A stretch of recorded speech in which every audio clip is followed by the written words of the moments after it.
Now to a story everyone is talking about, of course, President Biden dropping out of the presidential race.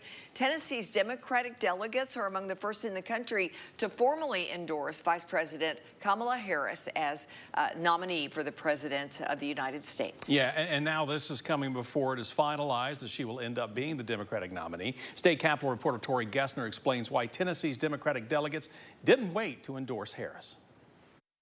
It's a bold endorsement ahead of the official nomination. But DNC party leader, elected official delegate Frida Player of Nashville says Vice President Kamala Harris is qualified to be the President of the United States. She has held local, state, federal offices. She's been vetted. She's run before. She knows what it takes to run in the White House. She actually works in the White House. So she has the experience. Tennessee's Democratic delegates officially backed Vice President Harris as president during a call yesterday afternoon, which was planned before President Joe Biden announced he won't be running for a second term. During the call, Biden endorsed Harris to take his spot, and Tennessee's 70-plus Democratic delegates followed suit, among the first in the country to do so. We were excited that it brought new energy. We knew what energy is going to bring to young people and to new voters and current voters who've been, apathetic. But in an open convention, the Democratic spot on the ticket could be anyone's game. While it's possible another candidate could try to challenge Harris for the nomination, Player argues it's much easier to transfer the majority of the Biden infrastructure to the Harris campaign. The decision didn't come without lively discussion and a lot of thought.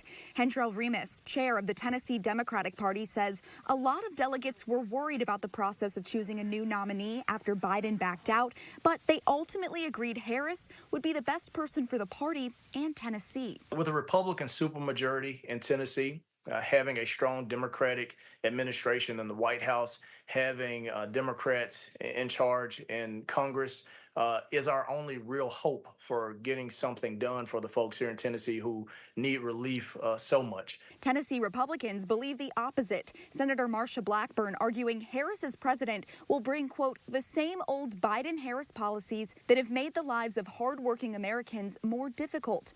Both she and Tennessee Senator Bill Hagerty say if Biden isn't fit to run for re-election, he's not fit to be president, calling on him to resign immediately. Reporting in Nashville, I'm Tori Gessner. Now, we're told the chair of the Tennessee Democratic Party says he plans to ask the state Democratic Executive Committee to formally endorse Vice President Harris as a president during their meeting later this week in Nashville as the Democratic candidate. Lori?